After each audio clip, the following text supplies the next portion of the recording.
Death ನೋಟಲ್ಲಿ ಸಾವಿಗೆ ಕಾರಣ doctor K Sudhakar ಅಂತ ಇನ್ನಿಬ್ಬರ ಹೆಸರು ಬರೆದಿದ್ದಾನೆ. 2021ರಲ್ಲಿ ಡ್ರೈವರ್ ಪೋಸ್ಟ್ ಪರ್ಮನೆಂಟ್ ಮಾಡಿಸ್ತೀನಿ ಅಂತ 40 ಲಕ್ಷ ಇಸ್ಕೊತಾರೆ. ಫಸ್ಟ್ 25 ಲಕ್ಷ, ನಂತರ 15 ಲಕ್ಷ ಕೊಡ್ತಾರೆ ಅಂತ ಖುದ್ದ ಹುಡುಗ ಬರೆದಿದ್ದಾನೆ. ಆ ಹುಡುಗ ಆತ್ಮಹತ್ಯೆ ಮಾಡ್ಕೊಂಡಿದ್ದಾನೆ. ಎಲ್ಲಿ ಕೊಟ್ಟಿದ್ದಾನೆ, ಎಲ್ಲಿ, ಯಾವಾಗ, ಯಾರಿಕೆಗೆ 4 ಪೇಜ್ ಡೀಟೇಲ್ಡ್ ಬರೆದಿದ್ದಾನೆ. ಮತ್ತೆ ಯಾವಾಗ ಕೆಲಸ ಆಗಲಿಲ್ವೋ ವಾಪಸ್ ಕೊಡಿ ಅಂತ ಕೇಳಿದ್ರು ಇವ್ರು ಕೊಟ್ಟಿಲ್ಲ. ಸೊ ಆ ಹುಡುಗ ಹರಾಜ್ ಆಗಿ ಸಾಲ ತೀರ್ಸಕ್ಕಾಗದೆ ನೆನೆ ತೀರ್ಕೊಂಡ. ಅವ್ರ ಶ್ರೀಮತಿ ಬಂದು ST ಸಮುದಾಯದ ಹೆಣ್ಣುಮಗಳು, ಆ ಹುಡುಗ SC ಸಮುದಾಯದ ಹುಡುಗ. ಸೊ ಅವ್ರು ಆಬ್ವಿಯಸ್ಲಿ ಡೆತ್ ನೋಟಲ್ಲಿ ಏನಿದೆಯೋ ಕ್ಲಿಯರ್ ಆಗಿ ಅದ್ರ ಬೇಸಿಸ್ ಮೇಲೇನೆ FIR ಮಾಡಿರೋದು. ಅದ್ರಲ್ಲಿ ನಮ್ದು ಯಾರ್ದು ಹಸ್ತಕ್ಷೇಪ ಇಲ್ಲ. ಈಗ ಹಂಗಾದ್ರೆ ಆ ಹುಡುಗನ ಹತ್ರ 40 ಲಕ್ಷ ಇಸ್ಕೊಂಡಿದ್ದು ನಿಜಾನ ಸುಳ್ಳ? ಆ ಹುಡುಗ ಗೊತ್ತಿಲ್ಲ ಅಂದ್ರೆ ಅವ್ನು ಇನ್ನೊಬ್ಬರ ಹೆಸರು ಬರ್ದಿದ್ದಾನಲ್ಲ. ಸರ್, ನೀವು ಪ್ರಾಮಾಣಿಕರಿದ್ರೆ ನಿಮ್ಮದೇ ಸರ್ಕಾರ ತಾನೇ ಕೇಂದ್ರದಲ್ಲಿ, CBI ಎನ್ಕ್ವೈರಿಗೆ ಆದೇಶ ಮಾಡಿ ನೋಡೋಣ. ನಾನು ರೆಡಿ ಇದ್ದೀನಲ್ಲ. ಈಗ ಆ ಹುಡುಗನ ಡೆತ್ತಲ್ಲಿ ಈಗ ಅವ್ರು ಕ್ಲೀನ್ ಚಿಟ್ ಸಿಗಬೇಕು ತಾನೆ. ನಿಮಗೆ ನಮ್ಮ ಪೊಲೀಸರ ಮೇಲೆ ನಂಬಿಕೆ ಇಲ್ಲ ತಾನೆ, CBI ಕೊಡ್ರಿ ನೋಡೋಣ. CBI ಕೊಡಿ ತಾಕತ್ತಿದ್ರೆ. ಆ ಹುಡುಗ ಡೆತ್ ನೋಟಲ್ಲಿ, ಒಬ್ಬ SC ಸಮುದಾಯದ ಹುಡುಗ ಡೆತ್ ನೋಟಲ್ಲಿ 40 ಲಕ್ಷ ಇಸ್ಕೊಂಡು ನನಗೆ ವಾಪಸ್ ಕೊಟ್ಟಿಲ್ಲ ಅಂತ ಆತ್ಮಹತ್ಯೆ ಮಾಡಿಕೊಂಡು ಮಕ್ಕಳು ಅನಾಥ ಮಾಡಿ ಹೊರಟೋದ್ರೆ ಇವ್ರು ಡೆಲ್ಲಿಯಲ್ಲಿ ನಿಂತ್ಕೊಂಡು ಪ್ರೆಸ್ ಮೀಟ್ ಮಾಡ್ತಾರೆ. ಮತ್ತೆ ಮುಖ ಗೊತ್ತಿಲ್ಲ ಅಂತಾರೆ. ಡೈಲಿ ಒಬ್ರತ್ರ ಇಬ್ಬರತ್ರ ಡೀಲ್ ಮಾಡಿದ್ರೆ ಮುಖ ಗೊತ್ತಾಗುತ್ತೆ. ದಿನಕ್ಕೆ 100 ಜನರ ಜೊತೆ ಡೀಲ್ ಮಾಡಿದ್ರೆ ಮುಖ ಎಲ್ಲಿ ಗೊತ್ತಾಗುತ್ತೆ ಹೇಳಿ? ಕಳೆದ 10 ವರ್ಷದಲ್ಲಿ ಸಾವಿರಾರು ಜನರ ಜೊತೆ ಡೀಲ್ ಮಾಡಿದಾಗ ಮುಖ ಎಲ್ಲ ಪರಿಚಯ ಇರಲ್ಲ. ಸರ್, ಆ ಹುಡುಗ ಬರ್ದಿದ್ದಾನೆ ಡೆತ್ ನೋಟಲ್ಲಿ. ಡೆತ್ ನೋಟ್ ಆ ಹುಡುಗನ ಹ್ಯಾಂಡ್ ರೈಟಿಂಗು. ಫೋರೆನ್ಸಿಕ್ ಹೋಗ್ಲಿ, ತನಿಖೆ ಆಗಲಿ, ನಾವಂತೂ ಆ ದಲಿತ ಸಮುದಾಯದ ಹುಡುಗನಿಗೆ ನ್ಯಾಯ ಕೊಡಿಸೋ ಪ್ರಯತ್ನ ಪಡ್ತೀವಿ.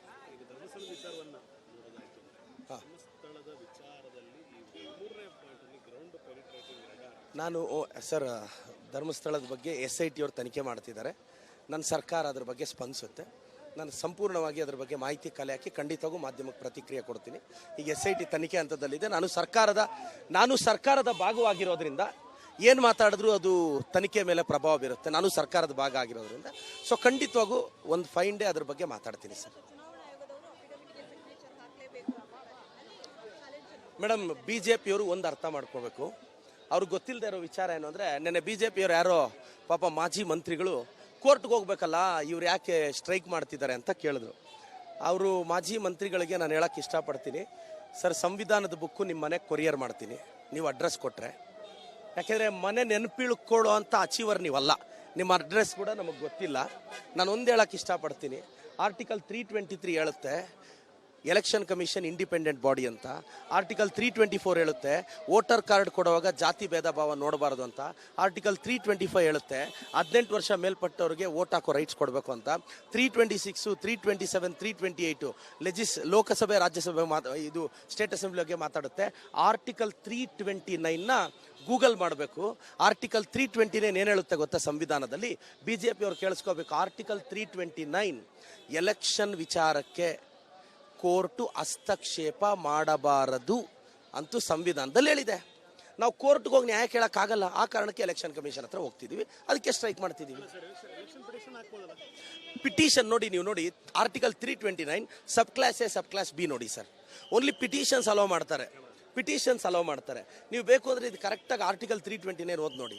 ನಮಗೆ ಎಲೆಕ್ಷನ್ ಕಮಿಷನ್ ಅಪ್ರೋಚ್ ಆದ್ರೆ ಅದೊಂದು ಇಂಡಿಪೆಂಡೆಂಟ್ ಬಾಡಿ, ಅಲ್ಲೇ ನ್ಯಾಯ ಸಿಗುತ್ತೆ ಅಂತ ನಾವು ಸ್ಟ್ರೈಕ್ ಮಾಡ್ತಿದ್ದೀವಿ, ಅವ್ರನ್ನ ಪ್ರಶ್ನೆ ಮಾಡ್ತಿದ್ದೀವಿ ಸರ್. ನೋಟಲ್ಲಿ ಸಾವಿಗೆ ಕಾರಣ ಡಾಕ್ಟರ್ ಕೆ ಸುಧಾಕರ್ ಅಂತ ಇನ್ನಿಬ್ಬರ ಹೆಸರು ಬರೆದಿದ್ದಾನೆ. 2021ರಲ್ಲಿ ಡ್ರೈವರ್ ಪೋಸ್ಟ್ ಪರ್ಮನೆಂಟ್ ಮಾಡಿಸ್ತೀನಿ ಅಂತ 40 ಲಕ್ಷ ಇಸ್ಕೊತಾರೆ. ಫಸ್ಟ್ 25 ಲಕ್ಷ, ನಂತರ 15 ಲಕ್ಷ ಕೊಡ್ತಾರೆ ಅಂತ ಖುದ್ದ ಹುಡುಗ ಬರೆದಿದ್ದಾನೆ. ಆ ಹುಡುಗ ಆತ್ಮಹತ್ಯೆ ಮಾಡ್ಕೊಂಡಿದ್ದಾನೆ. ಎಲ್ಲಿ ಕೊಟ್ಟಿದ್ದಾನೆ, ಎಲ್ಲಿ, ಯಾವಾಗ, ಯಾರಿಕೆಗೆ 4 ಪೇಜ್ ಡೀಟೇಲ್ಡ್ ಬರೆದಿದ್ದಾನೆ. ಮತ್ತೆ ಯಾವಾಗ ಕೆಲಸ ಆಗಲಿಲ್ವೋ ವಾಪಸ್ ಕೊಡಿ ಅಂತ ಕೇಳಿದ್ರು ಇವ್ರು ಕೊಟ್ಟಿಲ್ಲ. ಸೊ ಆ ಹುಡುಗ ಹರಾಜ್ ಆಗಿ ಸಾಲ ತೀರ್ಸಕ್ಕಾಗದೆ ನೆನೆ ತೀರ್ಕೊಂಡ. ಅವ್ರ ಶ್ರೀಮತಿ ಬಂದು ST ಸಮುದಾಯದ ಹೆಣ್ಣುಮಗಳು, ಆ ಹುಡುಗ SC ಸಮುದಾಯದ ಹುಡುಗ. ಸೊ ಅವ್ರು ಆಬ್ವಿಯಸ್ಲಿ ಡೆತ್ ನೋಟಲ್ಲಿ ಏನಿದೆಯೋ ಕ್ಲಿಯರ್ ಆಗಿ ಅದ್ರ ಬೇಸಿಸ್ ಮೇಲೇನೆ FIR ಮಾಡಿರೋದು. ಅದ್ರಲ್ಲಿ ನಮ್ದು ಯಾರ್ದು ಹಸ್ತಕ್ಷೇಪ ಇಲ್ಲ.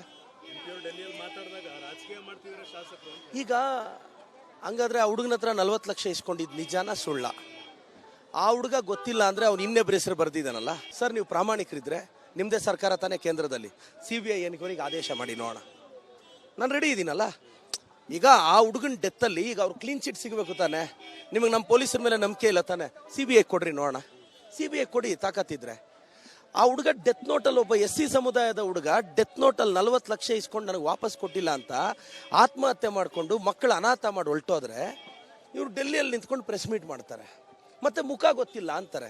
ಡೈಲಿ ಒಬ್ರ ಹತ್ರ ಇಬ್ಬರ ಹತ್ರ ಡೀಲ್ ಮಾಡಿದ್ರೆ ಮುಖ ಗೊತ್ತಾಗುತ್ತೆ. ದಿನಕ್ಕೆ 100 ಜನರ ಜೊತೆ ಡೀಲ್ ಮಾಡಿದ್ರೆ ಮುಖ ಎಲ್ಲಿ ಗೊತ್ತಾಗುತ್ತೆ ಹೇಳಿ? ಕಳೆದ 10 ವರ್ಷದಲ್ಲಿ ಸಾವಿರಾರು ಜನರ ಜೊತೆ ಡೀಲ್ ಮಾಡಿದಾಗ ಮುಖ ಎಲ್ಲ ಪರಿಚಯ ಇರಲ್ಲ ಸರ್. ಆ ಹುಡುಗ ಬರ್ದಿದ್ದಾನೆ ಡೆತ್ ನೋಟಲ್ಲಿ, ಡೆತ್ ನೋಟ್, ಆ ಹುಡುಗನ ಹ್ಯಾಂಡ್ ರೈಟಿಂಗು. ಫೋರೆನ್ಸಿಕ್ ಹೋಗ್ಲಿ, ತನಿಖೆ ಆಗಲಿ, ನಾವಂತೂ ಆ ದಲಿತ ಸಮುದಾಯದ ಹುಡುಗನಿಗೆ ನ್ಯಾಯ ಕೊಡಿಸೋ ಪ್ರಯತ್ನ ಪಡ್ತೀವಿ.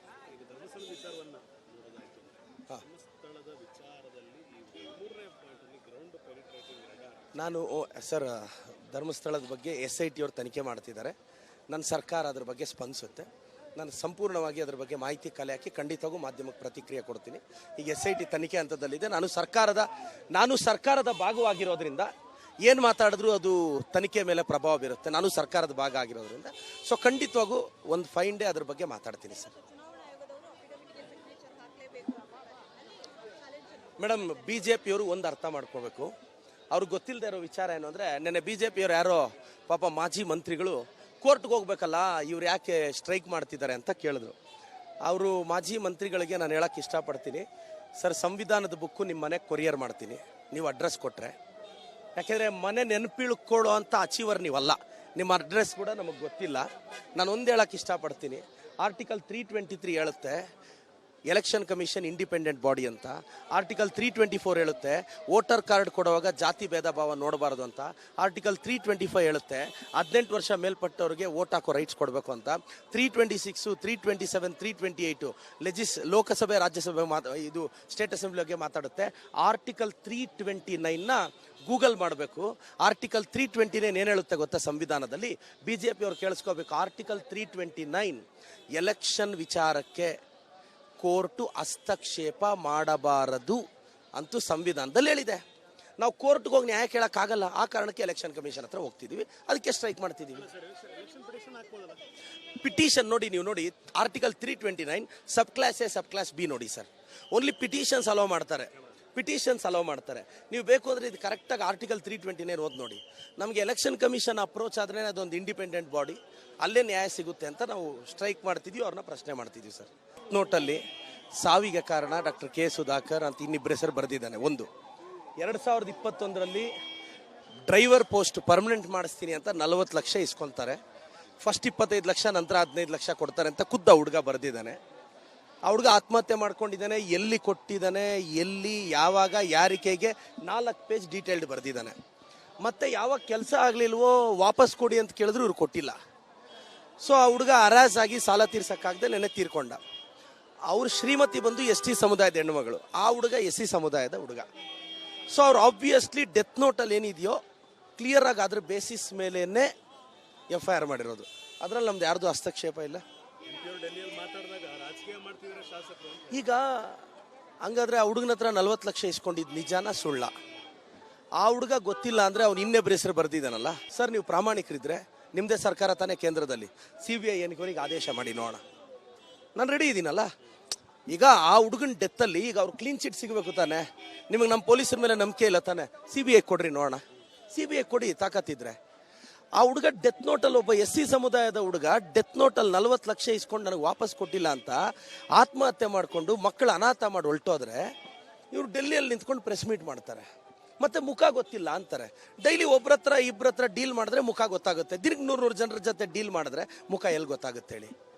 ಕಳೆದ 10 ವರ್ಷದಲ್ಲಿ ಸಾವಿರಾರು ಜನರ ಜೊತೆ ಡೀಲ್ ಮಾಡಿದಾಗ ಮುಖ ಎಲ್ಲ ಪರಿಚಯ ಇರಲ್ಲ ಸರ್. ಆ ಹುಡುಗ ಬರ್ದಿದ್ದಾನೆ ಡೆತ್ ನೋಟಲ್ಲಿ, ಡೆತ್ ನೋಟ್, ಆ ಹುಡುಗನ ಹ್ಯಾಂಡ್ ರೈಟಿಂಗು.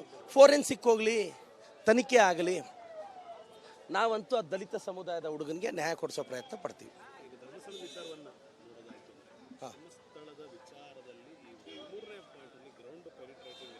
ನಾನು ಸರ್, ಧರ್ಮಸ್ಥಳದ ಬಗ್ಗೆ SIT ಅವರು ತನಿಖೆ ಮಾಡ್ತಿದ್ದಾರೆ. ನನ್ನ ಸರ್ಕಾರ ಅದ್ರ ಬಗ್ಗೆ ಸ್ಪಂದಿಸುತ್ತೆ. ನಾನು ಸಂಪೂರ್ಣವಾಗಿ ಅದ್ರ ಬಗ್ಗೆ ಮಾಹಿತಿ ಕಲೆ ಹಾಕಿ ಖಂಡಿತವಾಗೂ ಮಾಧ್ಯಮಕ್ಕೆ ಪ್ರತಿಕ್ರಿಯೆ ಕೊಡ್ತೀನಿ. ಈಗ SIT ತನಿಖೆ ಹಂತದಲ್ಲಿದೆ. ನಾನು ಸರ್ಕಾರದ ಭಾಗವಾಗಿರೋದ್ರಿಂದ ಏನು ಮಾತಾಡಿದ್ರು ಅದು ತನಿಖೆ ಮೇಲೆ ಪ್ರಭಾವ ಬೀರುತ್ತೆ. ನಾನು ಸರ್ಕಾರದ ಭಾಗ ಆಗಿರೋದ್ರಿಂದ ಸೊ ಖಂಡಿತವಾಗೂ ಒಂದು 5 ಡೇ ಅದ್ರ ಬಗ್ಗೆ ಮಾತಾಡ್ತೀನಿ ಸರ್. ಮೇಡಮ್, BJPಯವರು ಒಂದು ಅರ್ಥ ಮಾಡ್ಕೋಬೇಕು. ಅವ್ರಿಗೆ ಗೊತ್ತಿಲ್ಲದೆ ಇರೋ ವಿಚಾರ ಏನು ಅಂದರೆ ನೆನ್ನೆ ಬಿ ಜೆ ಪಿಯವ್ರು ಯಾರೋ ಪಾಪ ಮಾಜಿ ಮಂತ್ರಿಗಳು ಕೋರ್ಟ್ಗೆ ಹೋಗ್ಬೇಕಲ್ಲ, ಇವ್ರು ಯಾಕೆ ಸ್ಟ್ರೈಕ್ ಮಾಡ್ತಿದ್ದಾರೆ ಅಂತ ಕೇಳಿದ್ರು. ಅವರು ಮಾಜಿ ಮಂತ್ರಿಗಳಿಗೆ ನಾನು ಹೇಳೋಕ್ಕೆ ಇಷ್ಟಪಡ್ತೀನಿ, ಸರ್ ಸಂವಿಧಾನದ ಬುಕ್ಕು ನಿಮ್ಮ ಮನೆಗೆ ಕೊರಿಯರ್ ಮಾಡ್ತೀನಿ ನೀವು ಅಡ್ರೆಸ್ ಕೊಟ್ಟರೆ. ಯಾಕೆಂದರೆ ಮನೆ ನೆನಪಿಳ್ಕೊಳ್ಳೋ ಅಂತ ಅಚೀವರ್ ನೀವಲ್ಲ, ನಿಮ್ಮ ಅಡ್ರೆಸ್ ಕೂಡ ನಮಗೆ ಗೊತ್ತಿಲ್ಲ.